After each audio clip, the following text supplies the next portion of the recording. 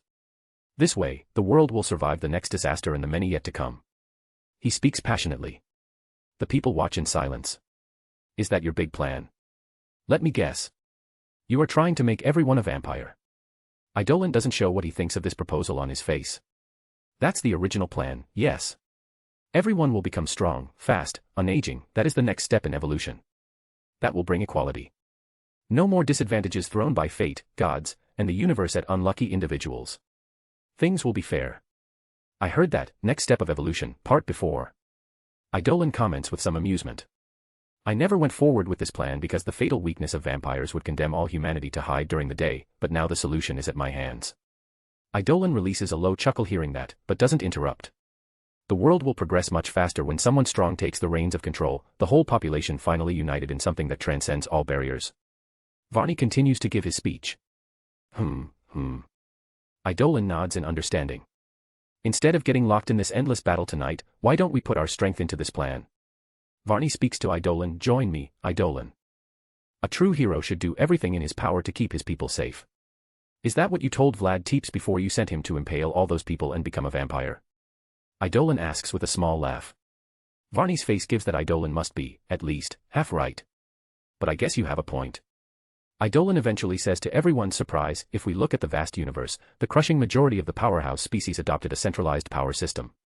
Dictatorships, autocracies, oligarchies, and the most successful are the absolute monarchies.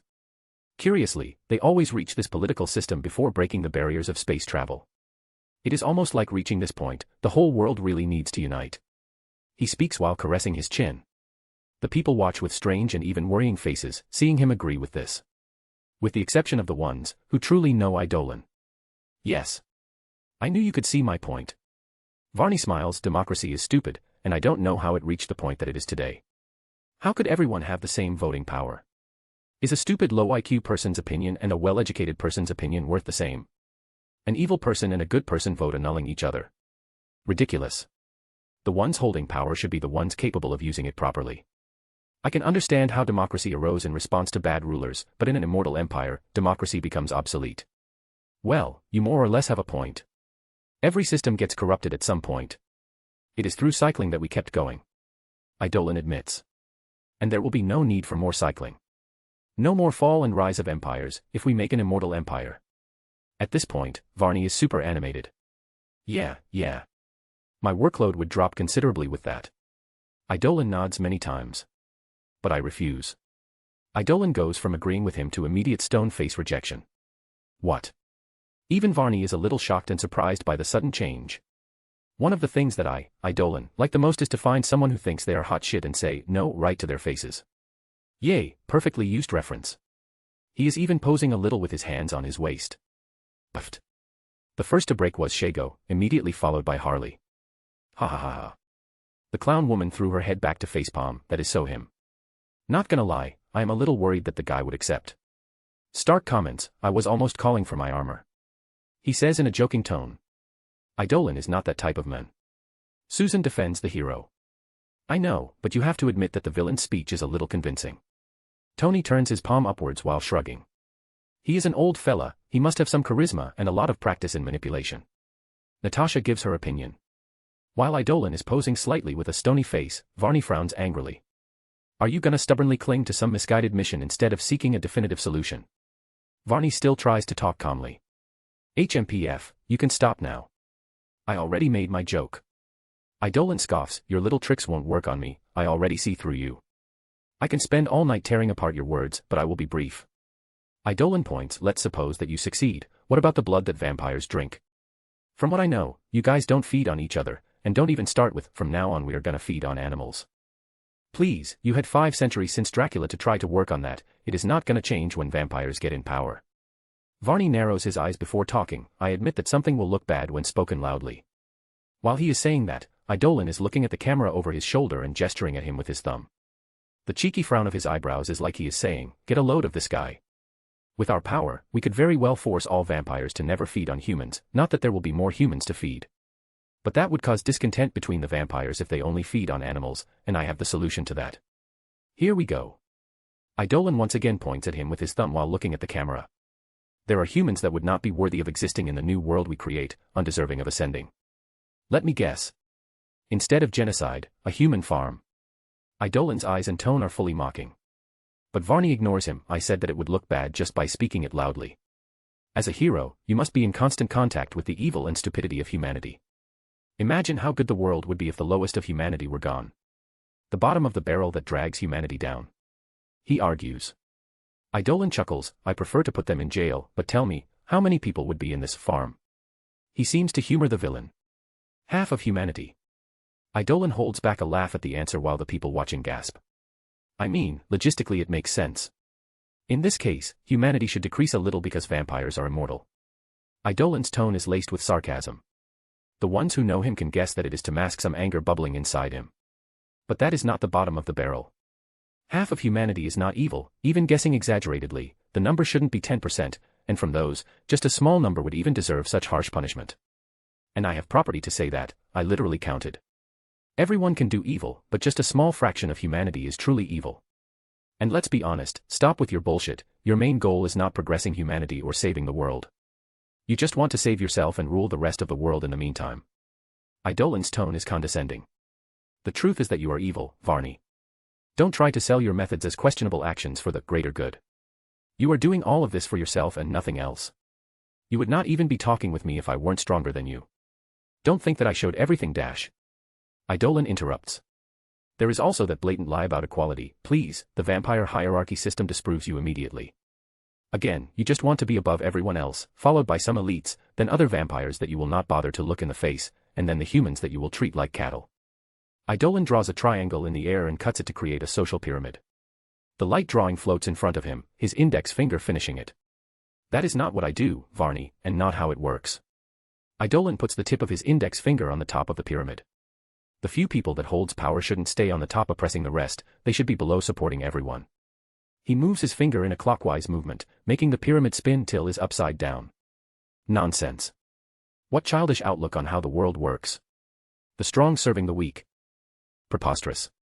Varney snarls. From a look, I could tell that you put a lot of effort into acquiring your strength. Like me. Our hard work should in the end profit others. You talk like you don't know human nature, those ungrateful and foolish creatures will never appreciate what you do. The strong should rule, and that will be enough incentive to the others to try to rise in the ranks. Eidolon stares at him calmly through half-lidded eyes. Have you never been weak, Varney? Eidolon asks with genuine interest in his voice. The original vampire pauses. It has been so long that you forgot that you were once human. In human I mean immortal with emotions and all that. I know that you are a gigantopithecus. I, more or less, consider your race human in some way. The same with the Atlanteans and similar. Eidolon interrupts himself to explain, but tell me, have you forgotten that you were once a weak human? HMP. Don't try to stimulate my empathy. I was weak, and I am not anymore. I did what every weak person should do, get stronger.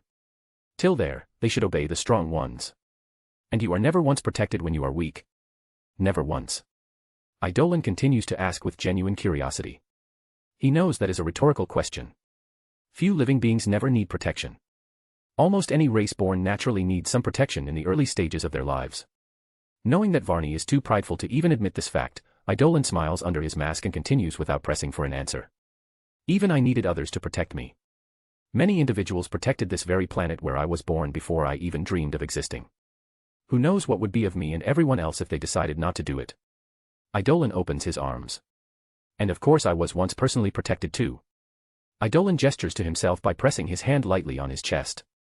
Even I, Eidolon, this being standing before you, who looks so strong, was once just a defenseless small creature protected by my parents.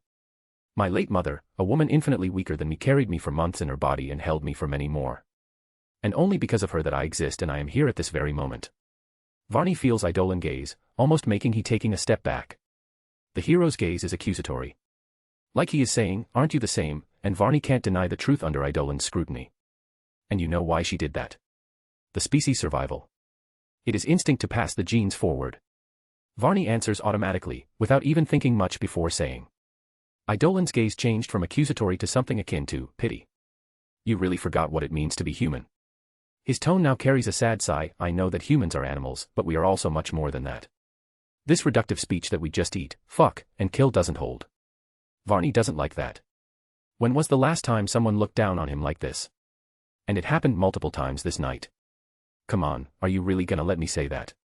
Idolin scratches his cheek. Is he embarrassed? It is cheesy, but... Huh? Idolin sighs, finally focusing again and staring Varney straight in the eyes and speaking as seriously as he can. It is love.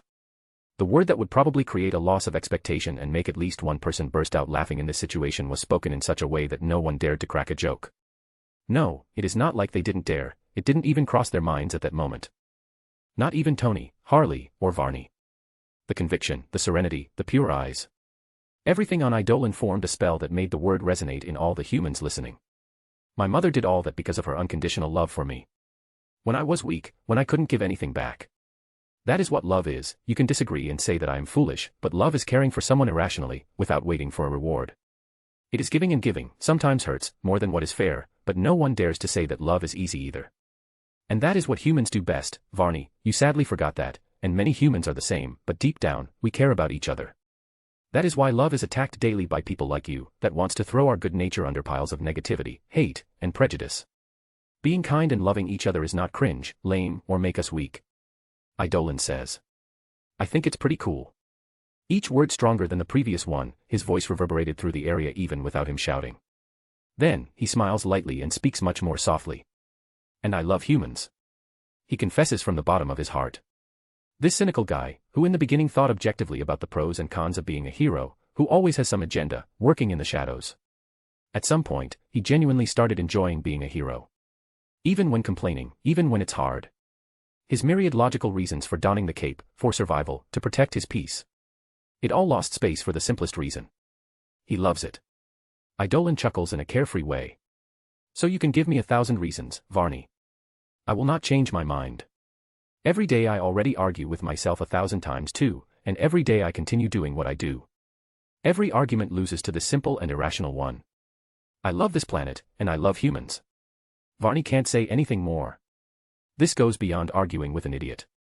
He wouldn't dare call Idolin an idiot either. He can see in the hero's eyes the determination and unshakable will. He saw that many times in exceptional individuals in the past, but nothing like this one. This guy can't be turned to his side. It is impossible. He could spend years trying to break him, and he would crack. It would not be words that would do the trick. I also love you, Idolin. Darcy says, emotionally, wiping a tear. Her words break the spell of his charismatic speech, making the people around chuckle. He has a way with his words. Natasha smiles. Sincerity is very endearing in this day and age. Susan adds. If was not at least this much charismatic, we wouldn't be here. Helena says while looking at the screen. Hulk touched. Even the Hulk exclaims. I know, big guy, we all love you. Tony pats the green giant on the shoulder, making him smile. This also connects with what we talked about the political system. I am really not against a change on it. I am not a defender of the status quo, I am a protector of humanity. Idolin states in a more practical tone, unfortunately, protecting the status quo from people like you is protecting humanity. And the reason is what I just said. Idolin points at Varney. You, Magneto, Doom, and all other villains who want to take over the world, don't love humans. Varney narrows his eyes, and you should be the one that takes over. Me. Idolin laughs and scoffs at the same time. If I wanted, I would have already done it. No one can disagree with that. No, no. I am not worthy. I am just the final obstacle against everyone with the objective to take over the world, the last hurdle. I will not accept anyone who is less capable than I and loves humans less than I. You are literally the stereotypical villain that wants to reshape the world in their distorted imagination. Magneto hates most of humanity and Doom is Doom.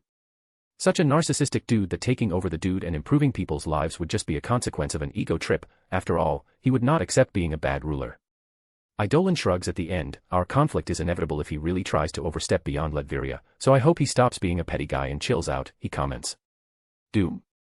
Not petty. Fat chance. Haha. Ben laughs. Oh, look, a declaration of war against ridiculous armor guy. Tony says sarcastically. Now that is a fight I want to see. Wonderman smiles. No, we don't. Susan interjects, it would be for the better that those two never fight. Relax, Idolin would destroy the guy. Darcy says with conviction.